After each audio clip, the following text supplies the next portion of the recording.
بسم الله الرحمن الرحيم بسم الله الرحمن الرحيم الحمد لله نحمده ونستعينه ونستغفره ونعوذ بالله من شرور أنفسنا ومن سيئات أعمالنا من يهده الله فلا مضل له ومن يضلل فلا هادي له وأشهد أن لا إله إلا الله وحده لا شريك له وأشهد أن محمدا عبده ورسوله صلى الله عليه وعلى آله وأصحابه أجمعين أما بعد. قال الشيخ ابن Utsaimin rahimahullah ta'ala, beliau mengatakan, wa min fawaidit tamassuki bis sunnah wa athari al-hamidah, termasuk faedah berpegang teguh dengan sunnah dan dampak berpegang teguh dengan sunnah yang terpuji itu, atau dampak-dampak terpuji, dampak-dampak positif dari berpegang teguh dengan sunnah. Beliau mengatakan, annal mutamassik bis sunnah yakunu qudwatan wa yakunu imaman. Orang yang berpegang teguh dengan sunnah Nabi alaihi salatu wassalam yakunu qudwatan wa yakunu imaman. Dia akan menjadi qudwah, akan menjadi imam. Wala yadkhulu ahadun alaihi bi khalalin. Dan tidak akan ada seorang pun yang bisa memasukkan kepadanya dengan kekurangan, dengan cacat, dengan aib.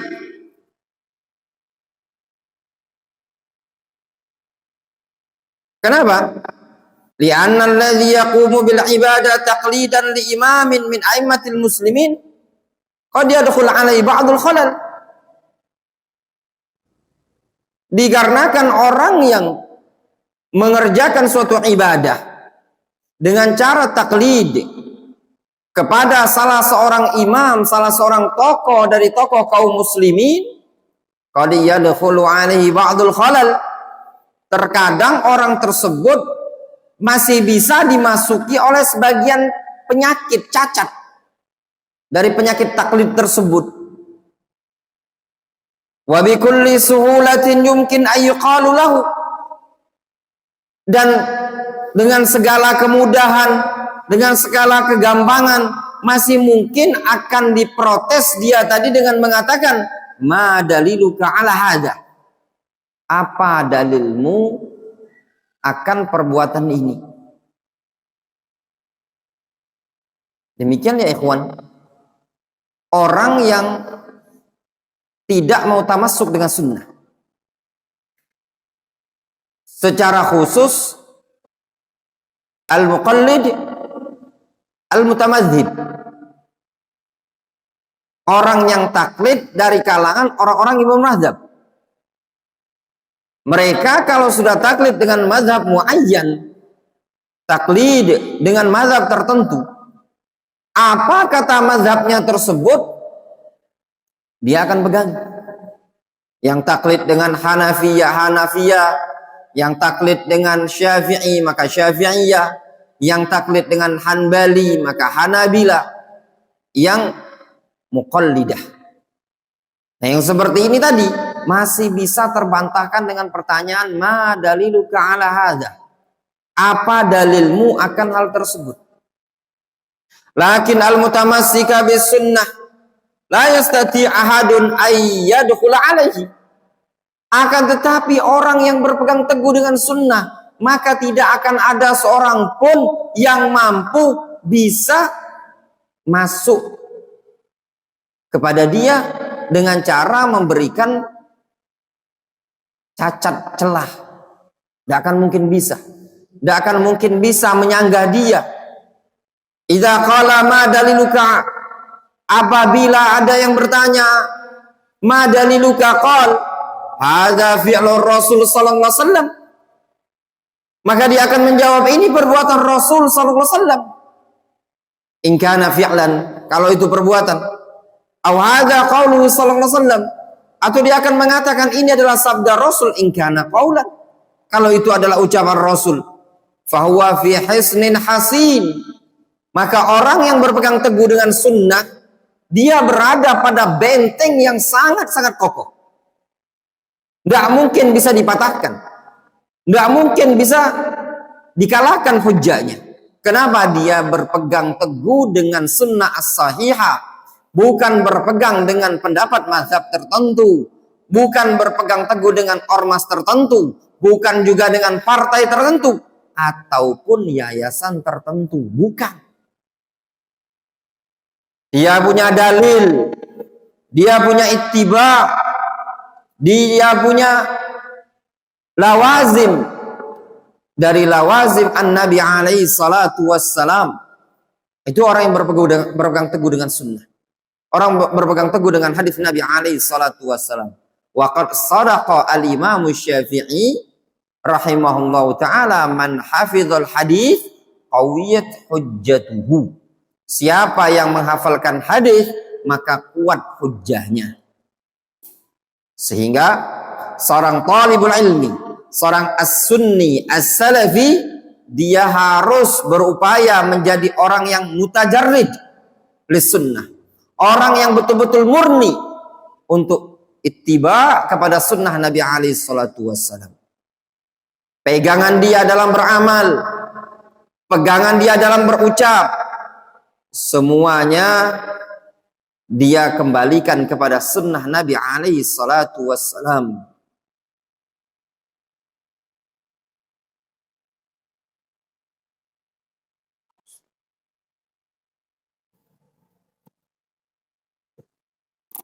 Kemudian kata Syekh Ibnu Utsaimin rahimahullah taala, li'annahu dakhilu aswaris sunnah al-muhammadiyah. Kenapa orang tersebut kuat dalilnya, kuat argumentasinya, tidak mungkin bisa dikalahkan, dikarenakan dia berada di dalam pagar sunnah al-muhammadiyah, berada dalam pagar benteng sunnah Nabi alaihi salatu wassalam. Itu diantara faedah seseorang berpegang teguh dengan sunnah Nabi alaihi salatu wassalam. Dia akan menjadi qudwah, akan menjadi imam. Berbeda dengan para muqallidah, dia akan membebek. Maka seorang talibul ilmi harus membiasakan dari awal untuk berpegang teguh dengan sunnah Nabi alaihi salatu wassalam. Ya ikhwan talabatul ilm, tidak mungkin seseorang bisa tamassuk bis sunnah Nabi alaihi salatu wassalam illa bil ahadith, kecuali dengan hadis-hadis Nabi sallallahu alaihi wasallam. Dan tidak mungkin antum bisa mengetahui hadis Nabi alaihi salatu wassalam illa bi talabil ilmi syar'i, kecuali dengan cara talabul ilmi syar'i. Sangat luas dan sangat banyak hadis Nabi alaihi salatu wassalam, baik dalam masalah aqaid, akidah, ataupun dalam masalah ahkam, ataupun dalam masalah muamalah, dalam masalah akhlak. Sangat banyak hadis Nabi alaihi salatu wassalam yang harus antum pelajari. Kemudian kata Syekh Ibnu Utsaimin rahimahullah taala, beliau mengatakan wa min atharihi sunnatil hamidah, dan di antara dampak sunnah yang bagus tersebut, yang positif tadi, iktisabul insan min akhlaqin nabi sallallahu alaihi wa ala alihi wasallam. Ketika seseorang berpegang teguh dengan sunnah, maka dia akan mendapatkan, bisa meraih, bisa menghasilkan akhlak dari akhlak Nabi sallallahu alaihi wasallam. Antum ingin berakhlak seperti akhlak Rasul? Tidak mungkin seseorang bisa tahu akhlak Rasul alaihi salatu wasallam. Dan tidak mungkin seseorang bisa mengikuti akhlaknya Nabi alaihi salatu wasallam melainkan dengan apa? Dengan hadis Nabi alaihi salatu wasallam. Ada adabun Nabi sallallahu alaihi wasallam. Bagaimana syama'il an-Nabi alaihi salatu wasallam itu sudah dibukukan oleh para ulama. Sehingga hidup kita ini tadi tidak mungkin bisa lepas. Kalau ingin beradab atau berakhlak, tidak mungkin seseorang bisa lepas dari sunnah Nabi alaihi salatu wassalam. Fa inna nabiyya sallallahu alaihi wasallam bu'itsa liyutammima makarimal akhlaqi. Kata Syekh Ibnu Utsaimin, kenapa? Dikarenakan Nabi sallallahu alaihi wasallam diutus untuk menyempurnakan akhlak. Ya. Untuk menyempurnakan akhlak-akhlak yang mulia, sehingga tidak ada akhlak yang baik melainkan pasti sudah dicontohkan oleh Rasul alaihi salatu wasallam, baik secara lisan ataupun secara fi'lan perbuatan ataupun secara tersirat. Salawatullahi wassalamu alaihi. Wa qad jabalahumullahu ala akramil akhlaq. Sungguh Allah Azza wa Jalla telah menciptakan secara fitrah, secara tabiat kepada Nabi sallallahu alaihi wasallam berada di atas akhlak yang paling mulia. Antum jangan tanya bagaimana akhlak Nabi alaihi salatu wasallam. Beliau sudah ditanamkan akhlak secara jibli. Jibli itu secara dari sananya, dari lahir. Sudah karakter. Itu akhlaknya Nabi alaihi salatu wasallam, akhlak yang mulia. Akhlak Rasul sangat agung dan sangat mulia. Aisyah radhiyallahu anha pernah ditanya, bagaimana tentang akhlaknya Nabi sallallahu alaihi wasallam? Aisyah menjawab, kana khuluqu al-Qur'an. Dulu akhlaknya Rasul itu ya Al-Qur'an itu. Kalau antum mau melihat bagaimana adab-adab Al-Quran, ya antum lihat akhlak Nabi alaihi salatu wassalam. Bahkan dalam Al-Quran Allah Azza wa Jalla memuji Nabi kita Muhammad SAW, bahwasanya beliau berada di atas akhlak yang sangat agung, sangat mulia. Dalam surat apa itu Hakim, pujian Allah Azza wa Jalla terhadap Nabi Muhammad SAW, bahwasanya beliau berada di atas akhlak yang sangat agung. Apa ayatnya?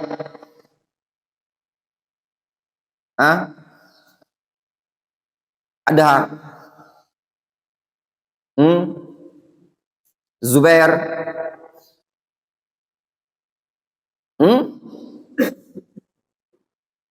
Umair lagi mencari. Zaki, Ananda, masih Iqra, sudah Al-Quran. Masya Allah, alhamdulillah. Abid, belum ketemu. Umair, masa? Fasih, As-Sighar lam yujibu. Anak-anak tidak ada yang bisa jawab ini. Naik ke atas ini. Al-Kibar, nabda bi Syu'bah. Ayat Syu'bah fi ayat wa fi surah, mungkin tadhkur lana, sebutkan di surat apa, di ayat apa lafadznya, pujian Allah Subhanahu wa taala tentang akhlak Nabi alaihi salatu wassalam. Ayo talaba,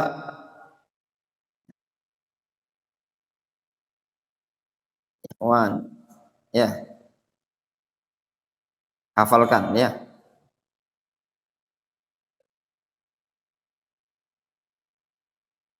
May yastabir lil ilmi yadhfar bi binailihi wa may yakhtu bil hasna yasbir 'alal badali.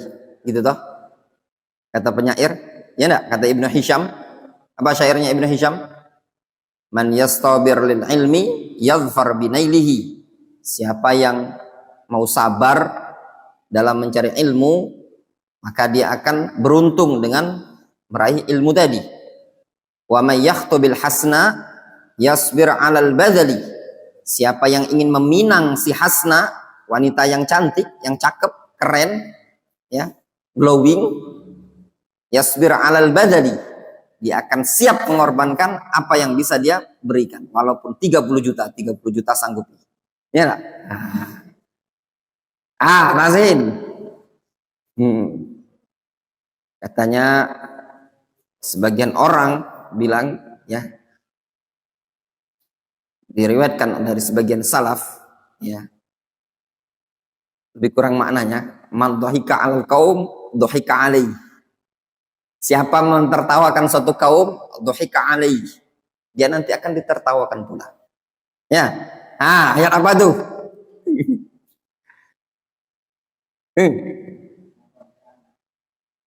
Laqad kana lakum fi Rasulillahi uswatun hasanatun liman kana yarjullaha wal yawmal akhir. Labas. Labas, ya. Bisa.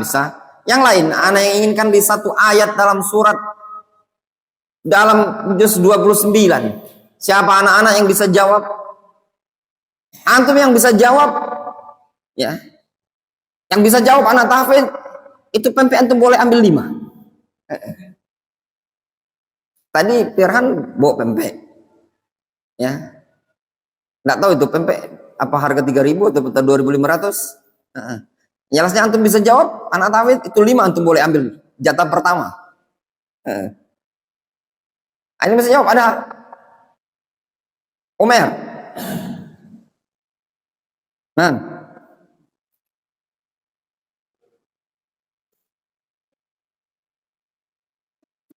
Dikasih martabak double. Yang bisa jawab itu martabaknya, itu martabak telur atau double jatahnya. Antum anak tahfidz, yang bisa jawab langsung martabaknya dikasih double itu. Hakim.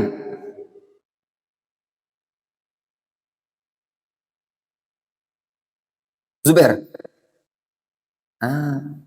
Syu'bah. Mus'ab. Wa innaka la'ala khuluqin azim. Ya. Wa innaka la'ala khuluqin azim. Sesungguhnya engkau ya Muhammad la'ala khuluqin azim, berada di atas akhlak yang sangat mulia, sangat agung. Ya. Kata Syekh Ibnu Utsaimin, ya, antum, jatahnya antum, ambillah martabak 2. Serius. Wa idza kana al-insan mutamassikan bi sunnatihi. Yang enggak bisa jawab ini kasih pempeknya sikok itu. Iya enggak? Antum sama saja, dikasih makan banyak enggak bisa jawab, kasih makan dikit enggak bisa jawab. Ya enggak? Ya enggak? Kita tebak-tebakan. Ya, kalau ada yang enggak bisa jawab, dikasih makan enggak? Nah. Kalau ada yang enggak bisa jawab, enggak usah kasih pempek. Bukannya. Ada? Gimana? Sepakat?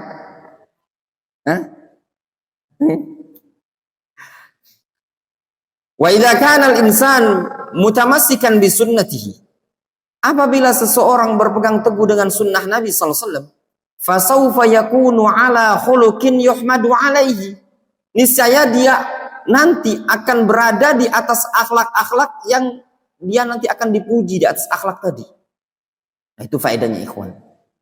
Makanya seseorang ketika belajar, ya, talabul hadis, ketika dia mencari hadis, belajar, kata sebagian salaf, lam yalbath, tidak akan lama, pasti akan nampak asar ilmu tadi pada diri dia.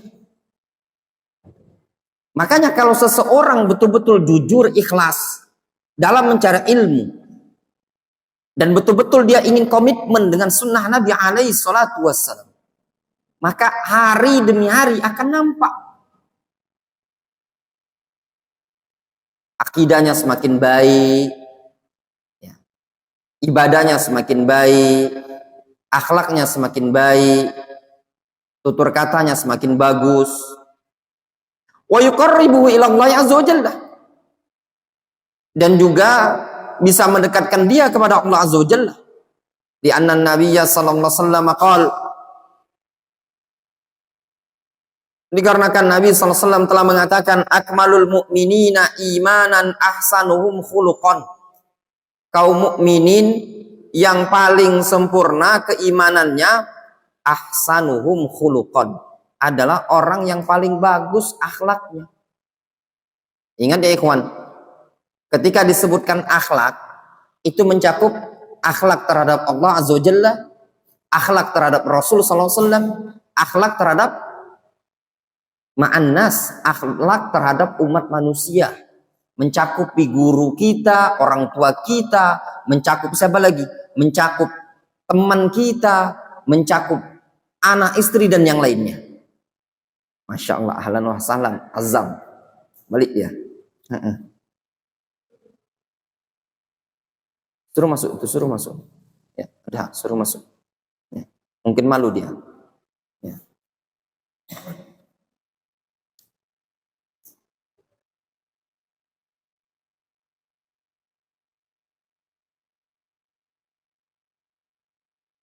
Jelas ya? Ketika disebutkan kaum mukminin yang paling bagus keimanannya, paling sempurna adalah yang paling bagus akhlaknya. Itu mencakup tadi ya ikhwan ya.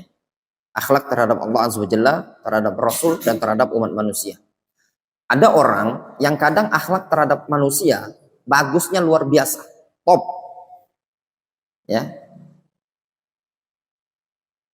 fi ghayatil karimah, pada puncak akhlak yang bagus, luar biasa kalau sesama manusia. Namun akhlak dia terhadap Rasul alaihi salatu wasallam buruk.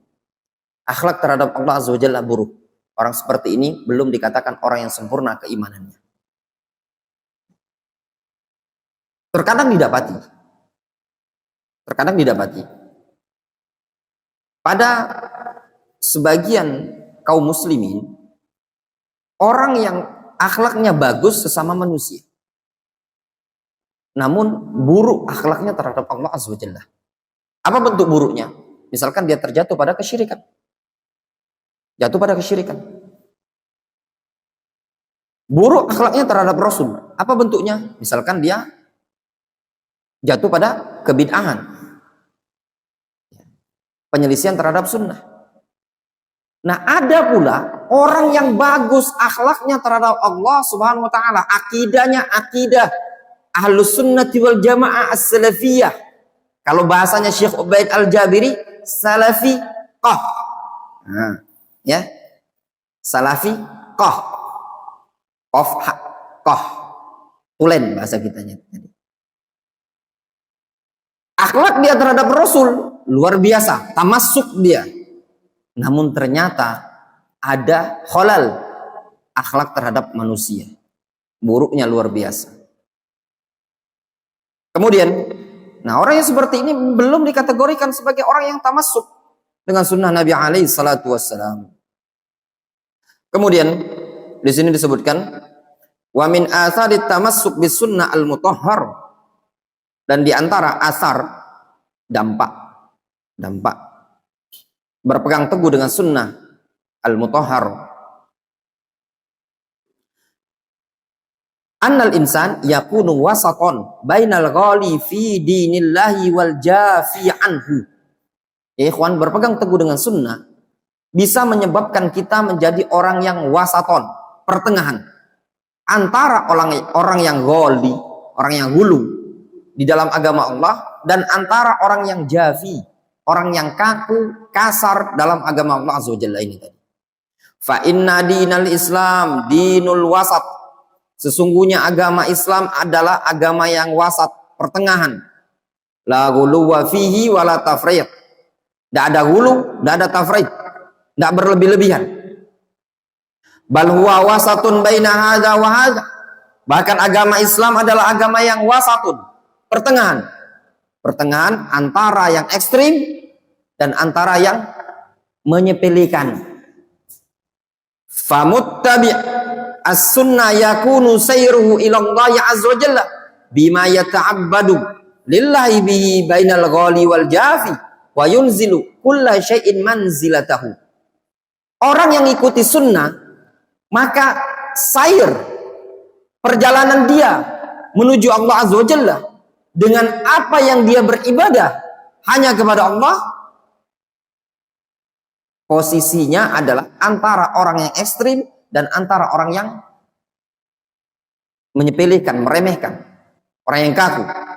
Wa yunzilu kulla syai'in manzilatahu. Sehingga dia bisa memposisikan segala sesuatu itu pada posisinya. Demikianlah umat Islam. Wa kadzalika ja'alnakum ummatan wasata. Demikianlah kami jadikan kalian adalah umat yang wasata, umat yang pertengahan.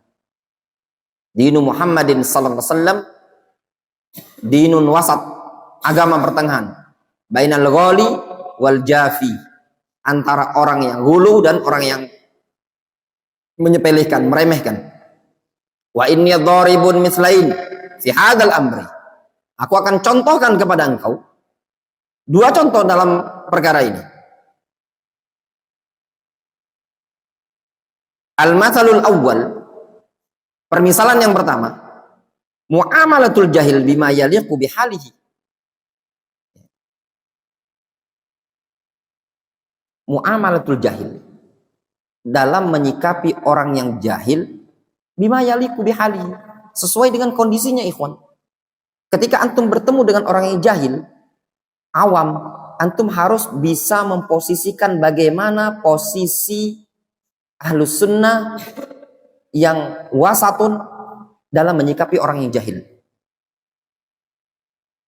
Wal masalus tsani, permisalan yang kedua, muamalatul muta'abbid bima yaliqu bihalihi. Menyikapi orang yang muta'ammid, ya, muamalatul muta'ammid, orang menyikapi orang yang muta'ammid, sengaja melakukan, udah tahu ilmunya, sesuai dengan kondisinya masing-masing. Jadi ada porsinya masing-masing. Ini penting. Inilah yang disebut dengan basirah dalam dakwah. Tahu antum menempatkan posisi masing-masing. Ketika antum menghadapi orang awam, bagaimana antum berdakwah dengan orang awam? Terkadang antum harus tanazul. Terkadang antum harus berlembut. Ta'lif. Ketika antum berhadapan dengan thalabatul ilm, di situ terkadang orang lain mungkin memandangnya, jangan-jangan antum orang yang tidak pernah punya sikap lembut. Di situ ada posisinya masing-masing. Seorang dai atau lagi seorang ustadz harus bisa memposisikan siapa lawannya tadi. Jangan sebaliknya. Dengan orang yang sudah punya ilmu, muta'ammid, antum lembutnya luar biasa. Antum berikan uzur kepada dia, mi'atu a'dzar, 100 uzur. Tetapi menyikapi orang awam, antum tidak beri uzur sama sekali. Ini khata', ya. Lihat misalul awal, contoh yang pertama. Dalam menyikapi al-jahil. Ini kalau pentingnya kita tadi ngerti sunnah. Ngerti sunnah. Anna rajulan dakhala masjidan Nabiyya sallallahu alaihi wasallam. Ada seseorang masuk masjid. Fatanaha nahiyatan min jawanibil masjid. Lalu dia mojok, tanaha, minggir, mojok ke salah satu pojok dari pojok masjid. Wa ja'ala yabulu fil masjid. Kemudian dia mulai mencuarkan air kencing di pojok masjid tadi. Fanahahun nas wa sahubihi. Orang-orang pun melarang dia lalu menteriaki dia. Faqala an-nabiy sallallahu alaihi wasallam, la tuzrimu, jangan kalian hardik, yakni la taqta'u alaihi baulahu, enggak usah dicegah, jangan dibentak, da'u, biarkan dia, ai da'uhu yabul, biarkan dia kencing. Ya ikhwan, dia kencing di masjid, itu mafsadat bukan? Hah? Sepakat antum mafsadat? Itu mafsadat. Dia kencing lagi, dibiarkan kencing, mafsadat bukan? Itu mafsadat. Ya. Dia dibiarkan kencing, dia udah kencing, dibiarkan kencing, itu mafsadat bukan? Tapi kalau ketika dicegah dan dilarang akan timbul mafsadat yang lebih besar. Di sini bisa diambil kaidah yang disebutkan oleh para ulama. Makanya kalau antum baca buku-buku usul fikih, ketika menyebutkan pembahasan kaidah darul mafasid muqaddam ala jalbil masalih, atau pada pembahasan kaidah idza tazahama adadul masalihi yurtakabul adna minal mafasidi, apabila ada sekian mafsadat numpuk nggak bisa dihindari, maka yurtakabul adna, maka mafsadat yang paling ringan itulah yang dikerjakan. Kalau dicegah, itu ada mafsadat yang lebih besar, dia akan kocar-kacir, lari, lebih banyak tempat yang dikotori, mafsadatnya lebih besar. Lihat Rasul membiarkannya. Kata Syekh Ibnu Utsaimin, wa ziyadatul baul ziyadatun fi talwisil masjid. Ya. Nambah kencing, biarkan dia kencing, kan semakin bertambah. Berarti semakin bertambah pula pengotoran terhadap masjid tadi. Lakin li Rasulillah sallallahu alaihi wasallam fi dzalika hikmatun lam yudrikha as-sahabah. Akan tetapi Rasul pada tindakan beliau tersebut ada hikmah yang tidak bisa diketahui oleh sahabat, yang belum diketahui oleh para sahabat, yang mereka sahabat tidak tahu apa alasan Rasul tersebut. Radhiyallahu anhum, mereka para sahabat, semoga Allah Subhanahu wa taala meridhai mereka. Faqadha al-a'rabi baulahu, lalu Arab Badui tadi menyelesaikan kencingnya. Summa amara an-nabiyyu sallallahu alaihi wasallam ayasubu ala baulihi dalwan min ma'id. Kemudian Nabi sallallahu alaihi wasallam duduk situ Azam. Duduk di situ. Duduk di situ. Duduk dekat tiang itu. Ada tegak.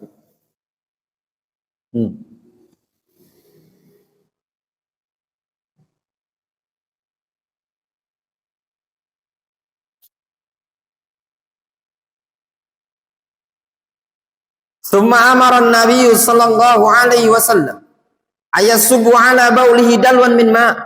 Kemudian Nabi sallallahu alaihi wasallam memerintahkan mereka para sahabat agar menuangkan satu ember air pada bekas kencingnya tadi. Fafa'alu. Lalu mereka para sahabat pun melakukannya. Fartafa'al mahdzur alladhi huwa talwithul masjid bitathhir. Maka terangkatlah perkara yang dilarang, yaitu apa? Pencemaran pada masjid dengan cara apa? Bitathhir, dengan cara membersihkan atau mensucikannya tadi. Amal a'rabi, adapun orang Arabi, orang pedalaman tadi, fada'ahu Nabi sallallahu alaihi wasallam wa qala lahu, lalu Nabi sallallahu alaihi wasallam memanggil dia dan Nabi mendoakan dia, atau Nabi sallallahu alaihi wasallam mengatakan kepada dia nasihat, inna hadhil masajid la yasluhu fiha syai'un minal adha walal qadar. Kalau bahasanya kita, Rasul nasihati dia dengan mengatakan, ini masjid tidak diperbolehkan padanya ada sesuatu minal adha, kotoran, walal qadar. Tidak pula boleh ada qadar. Ya. Sama, adha, qadar itu kotoran semua maknanya.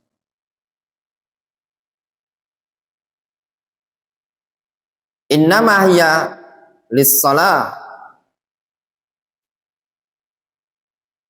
Dicek di syarah, ya, di syarah. Kalau ana ndak salah ingat, al-qadar itu berak atau kotoran, adza itu kencing.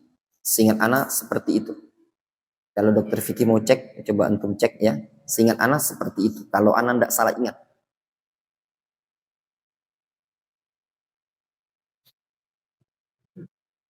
Allah Subhanahu wa taala menyebutkan dalam Al-Qur'an, adza itu najis ya.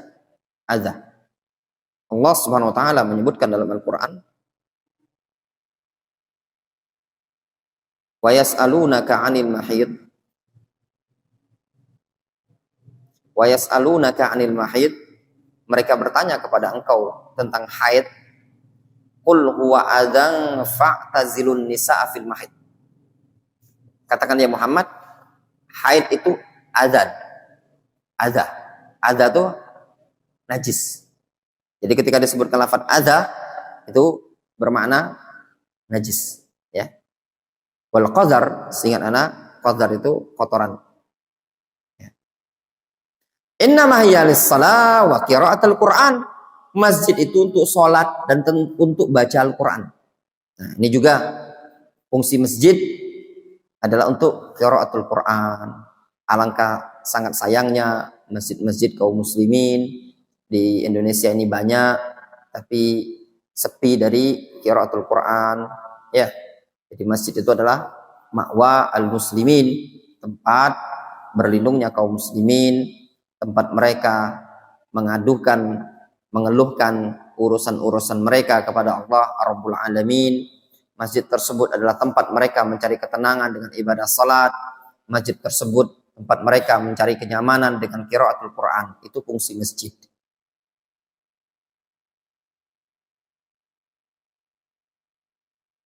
Atau kama qala sallallahu alaihi wasallam faqala al-a'rabi, atau sebagaimana yang dinyatakan oleh Rasulullah sallallahu alaihi wasallam. Nah, ketika Rasul nasihati tadi, orang Arab Badui tadi mengatakan, Allahumma, ya Allah, irhamni wa Muhammadan wala tarham ma'ana ahadan. Luar biasa, ya. Lalu dia mengatakan, Allahumma irhamni wa Muhammadan. Ini kenapa telat ini? Hah? Kenapa?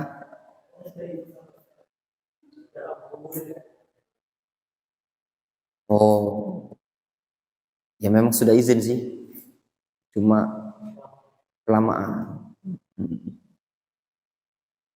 Palangan antum nggak ikut taklim dari awal, antum bertiga, antum siap lah, itu ada dogan, antum masukilah batu dalam semua siap, buka-buka puasa itu antum siapin. Kepalangan antum dan nggak ikut taklim, ya. Jadi antum ambil pahala, man jahaza jaishan fi sabilillah falahul jannah.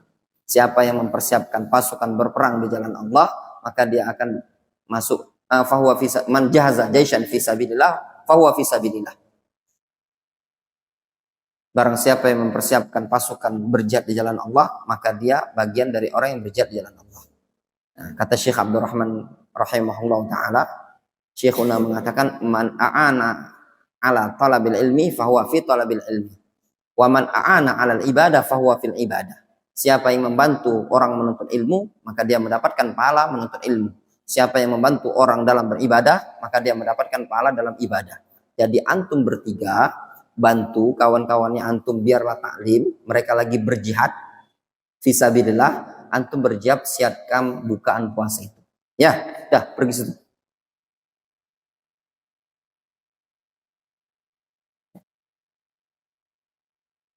Piringnya dan yang lainnya.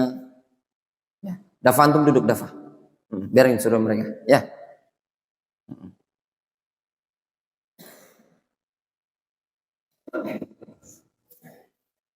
Boleh enggak kira-kira? Pertanyaannya, ada.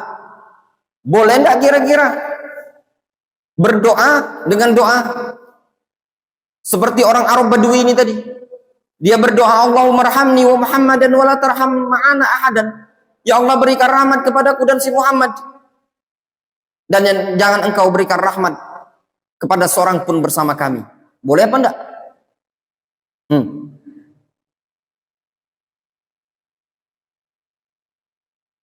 Boleh enggak kira-kira? Pertanyaan untuk antum. Enggak boleh. Alasannya? Ma ta'liluka. Alasannya apa? Enggak boleh. Dia berdoa, ya Allah, berikan rahmat kepadaku dan Nabi Muhammad, dan jangan engkau berikan rahmat kepada seorang pun bersama dengan rahmat yang engkau berikan kepada kami ini. Boleh apa enggak?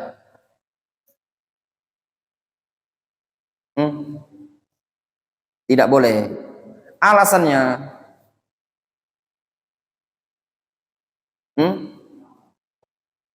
Rahmat Allah Subhanahu wa taala luas.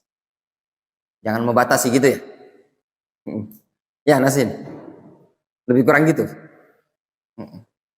Ya.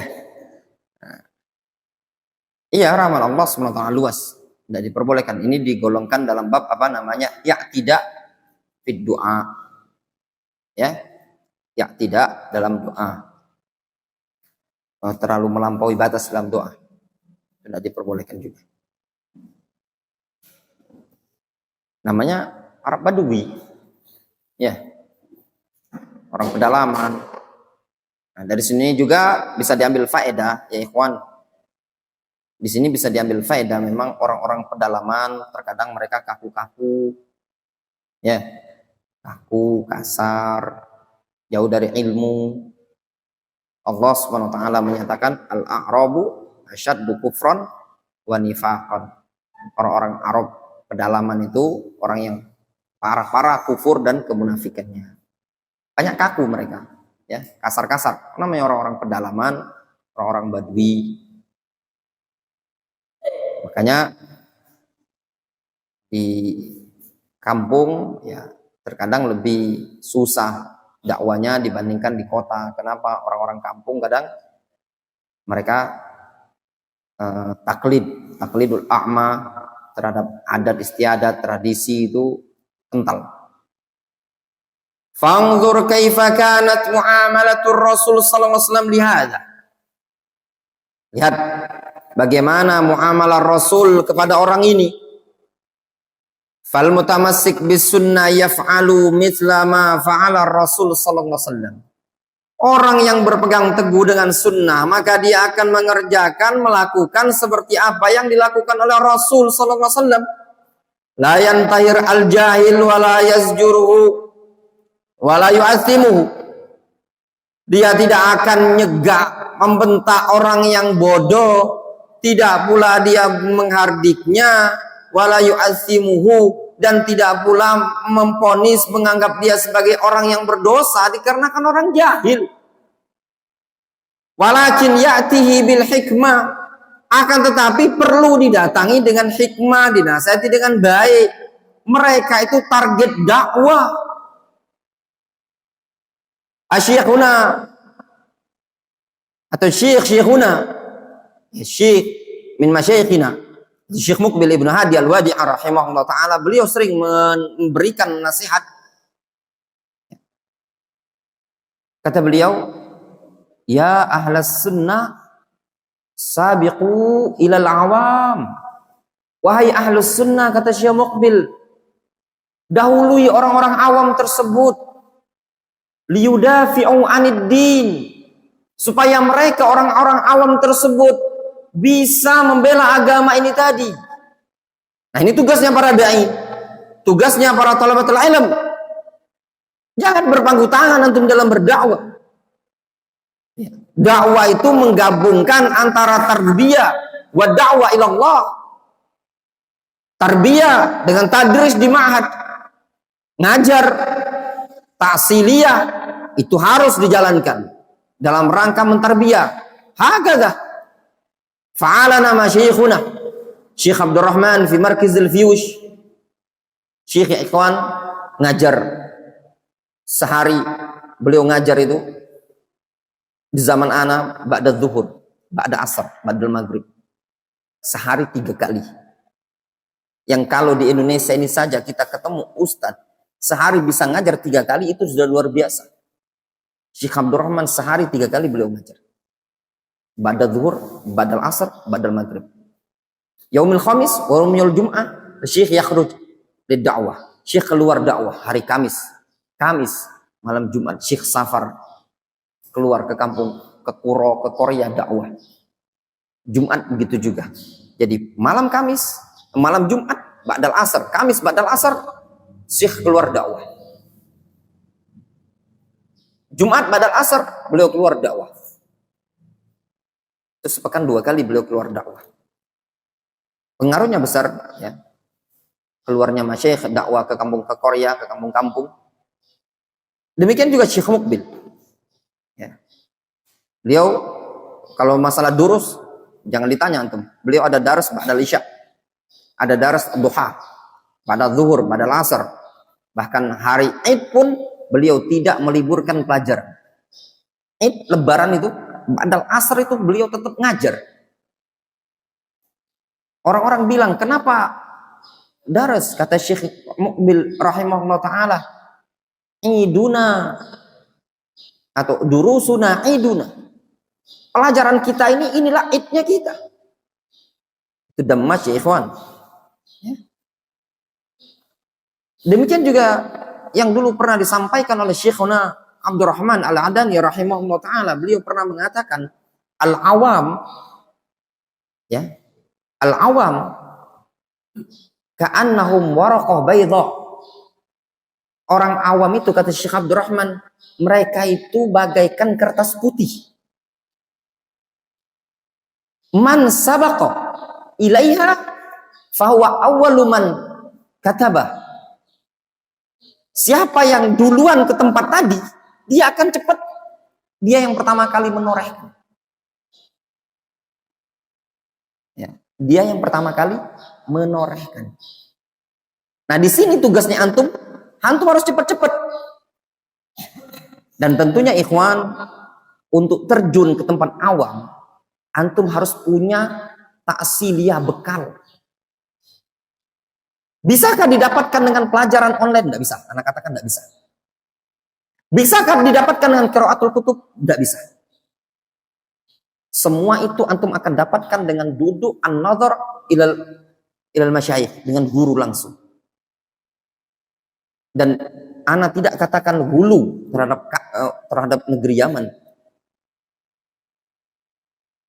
Antum akan dapatkan yang demikian itu di negeri Yaman. Yaman itu tidak jauh beda dengan Indonesia, ikhwan. Antum akan temui awam, bagaimana awam. Dan antum akan lihat masyaikh. Bagaimana isi muhadharah, bagaimana di tempat awam, bagaimana di tempat tolabah. Makanya dulu merupakan buah karya yang dulu sering kita lakukan di Yaman bersama masyayikh. Hari Kamis sama hari Jumat itu bisa ikut dakwah. Ya. Syekh itu dakwah Kamis. Disitulah bisa ngelihat langsung bagaimana ceramah, apa ceramah yang harus layak dipilihkan di tempat awam. Terkadang sebagian orang itu tidak bisa dia. Di tempat umum dia tidak bisa mengungkapkan bagaimana dengan orang awam, menyikapi orang awam. Materi, tema. Sehingga terkadang susah dipahami. Karena kita hidup di Indonesia ini tadi, antum harus bisa tadris, antum juga harus bisa berdakwah di tempat umum, di orang awam. Kalau enggak, maka antum enggak punya basiroh dalam dakwah tadi. Ya. Ana katakan seperti ini bukan ana gulu ya. Ya. Misalkan di Saudi Arabia, antum boleh di Jamiah Islamiyah, antum enggak akan dapat. Di Saudi Arabia paling masyayikh ya. Satu, dakwah di masjid itu enggak akan bisa. Di masjid itu enggak setiap orang bisa. Antum akan bisa cuman ketemu di masjid. Ya. Di Yaman itu antum bagaimana antum lihat yang hadir itu pemain-pemain bola. Sambil naik pohon. Ana nyaksikan dengan kepala ana sendiri, ikhwan. Kalau antum seandainya ana bohong, antum tanyakan orang-orang yang belajar review itu tahu dengan ana. Bagaimana belajarnya ana? Kenapa ana bisa hari Kamis sama Jumat ana bisa keluar? Ana resmi, ana punya bitoko. Ana punya iqomah. Itu diantara pentingnya iqomah. Tidak boleh naik bis markis itu kecuali harus punya iqomah. Dulu waktu mau naik, turun, tidak boleh. Kita keluar tuh. Ini iqomah ya, iqomah resmi. Itu bisa diajak dakwah. Keliling melihat syekh langsung. Sampai anak memperhatikan pelajaran yang anak dapatkan. Syekh bisa memposisikan orang awam. Nyeletuk di daras. Syekh muhadharah. Tahu-tahu nyeletuk. Syekh tidak marah, Syekh tenang. Antum kalau di merkis ada yang rame-rame di belakang, Syekh bilang ihda'u ayolah aulad alakum. Kadang suara Syekh meninggi. Itu penting memperhatikan, ya. Dan pelajaran yang juga kita dapatkan di Yaman, Ramadan itu ada, kalau istilah kita ini, kalau antum misalnya Ramadan di Indonesia ini safari dakwah lah ya, Ramadan itu. Di Yaman itu ada. Antum kuliah di Saudi Arabia itu tidak dapati. Antum mau sampai doktor, nggak bisa antum safari dakwah. Resmi. Jangan antum coba-coba, jangan antum tenang, ini doktor. Bidang akidah, ceramah antum tidak resmi, dibubarkan sama pemerintah. Serius anak. Jadi kalau ada orang kebubarkan, itu sebabnya tidak ada legalitas. Jangan mentang-mentang antum, anak syekh, anak ini syekh. Hatta Syekh Robi, mau saya Saleh Fauzan, kalau seandainya tidak ada resmi, itu tidak bisa sembarangan. Difahami? Harus ada resmi. Bukan antum bisa kajian sembarangan. Itu Saudi Arabia itu sisi bagusnya. Jadi tidak sembarang orang. Sebab kalau dibiarkan sembarang orang tuh, di Yaman, di antara keistimewaan dengan sembraut negara Yaman tadi, antum bisa berdakwah bebas. Antum pegang tuh tongkat, antum tegak, innal hamdalillah nahmaduhu wa nasta'inu. Didengarkan sama orang awam di bulan Ramadan. Di situ antum mau melihat. Pertama antum melatih bagaimana cara antum menyikapi orang awam. Apa materi yang antum harus sampaikan. Ana menyaksikan salah seorang olib, ya, masyayikh dari muridnya Syekh Muqbil rahimahullah ta'ala, belum ada. Belum ya? Beliau ceramah di tempat awam ketika itu di wilayah Abyan dengan bahasa umum sekali. Sampai kita itu yang hadir, masa yang penyampaian seperti ini. Tapi setelah kita fahami, demikianlah yang selayaknya harus dilakukan orang yang punya basirah. Haditsun nas ala qadri uqulihim. Sampaikan kepada umat manusia sesuai dengan kadar akal. Itu diantara keistimewaan pernik negeri Yaman, ikhwan. Ya. Anda lihat di beberapa informasi kawan-kawan di Ramadan seperti ini, banyaklah yang dikirim ke kampung. Ya. Dulu yang termasuk khotib Ustadz Farhan Abu Frehan itu tadi. Ya, khotib Jumat. Di zaman anak khotib Jumat itu Farhan Abu Frehan, Abu Abdillah Syukri ada di Sangatta, Abu Firman namanya Firman orang Kendari ada di Kendari. Di zaman anak satu lagi Abu Bakar yang ada di Jombang. Sama satu lagi Fauzi bin Itsnain yang ada di Kalibagor. Nah, itu yang termasuk yang pernah khotib Jumat. Bukan khotib Ramadan. Kalau khotib Ramadan itu enggak istimewa. Ya. Karena memang dibutuhkan. Nah, kalau Jumat itu ada bus khusus. Siapa yang udah siap siap menyampaikan materi khotib Jumat dengan bahasa Arab, ya dicatat. Dan yang dibutuhkan ya memang bukan saja ngomong innal hamdalillah, antum harus bisa berorasi. Itu di Yaman. Bukan cuma sekedar ayo ikhwah, inna minal aqidatil islamiyah al-iman bil qadar. Kalau masyayikh yang di Saudi Arabia kan datar ya. Oh, di Yaman enggak bisa untuk banyak seperti itu. Itu harus seperti gaya Syekh Muhammad Al-Imam itu yang buat kalau ibaratnya tuh ibaratnya speaker itu pacak meledak, mungkin speaker itu meledak. Suara saking menggema. Ya. Itu memanglah ekspresi tangannya segala macam. Nah, itu memang seperti itu. Ya, kalau udah anu tuh ngantuk dulu ada Syekh Muhammad Umar Bazmul, Syekh Abdul Mar'i itu, beliau kalau muhadarah biasa, karena beliau lama di Saudi, biasa, terlalu ramai.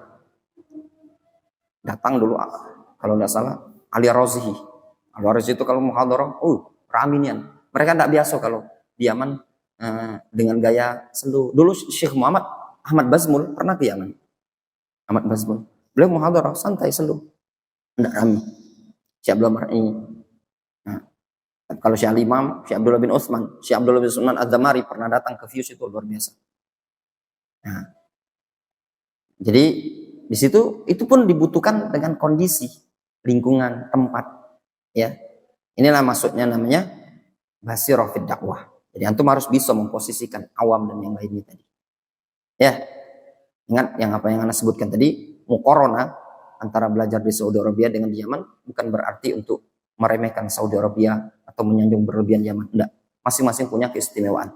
Ya, dan yang ada di Yaman, di Saudi Arabia, enggak ada di Yaman, di antaranya, ya, bisa ibadah di Masjid Nabawi, antum mendapatkan fasilitas mungkin dengan sekian banyak fasilitas, dan banyak ketemu masyayikh yang kibar, muammar, kalau bahasanya muammar, ya, yang senior umurnya, yang tidak mungkin didapatkan di negeri Yaman. Itu masing-masing ada keistimewaannya, ya. Wallahu ta'ala al-shawab. Adapun yang sisanya ikhwan, mungkin insyaallah taala akan kita lanjutkan nanti setelah tarawih. Ya, tarawihnya dipercepat. Kalau bisa 8:30 kelar, 8:30 langsung kita lanjutkan lagi pelajaran ini. Sama besok pagi. Ya. Naktafi bihadzal qadar.